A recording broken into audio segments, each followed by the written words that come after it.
సంక్రాంతి కోడి పందాల్లో కొండయ్య కోడి ఓడిపోయిందహో.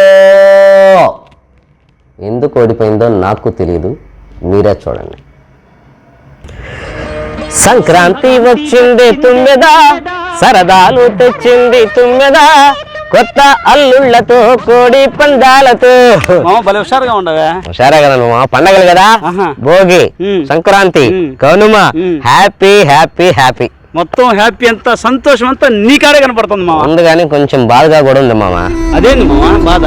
అంటే నిన్న కోడి పందాలు జరిగినాయి కదా, ఆ కోడి పందాలు మన కొండయ్య గాడి కోడి ఓడిపోయింది మామ. ఏంది మామ కొండయ్య కోడి ఓడిపోయేదా? ఓడిపోయిందిరా నాయన. ఓడిపోదు మామ.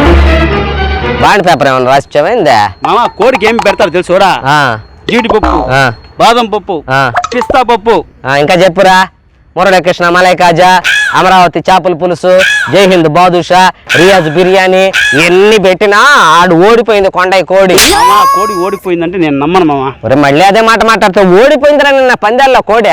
ఎందుకు ఓడిపోయింది మామ? రాత్రి వాడు మందు తాగుతా దానికి కూడా 3 ounces పోసాడంట. అరే తిప్పు తిప్పు తిప్పు నవ్వు సిప్పు సిప్పు సిప్పు. అరే మావా ఎక్ పెగిలా, అరే మావా ఎక్ పెగిలా.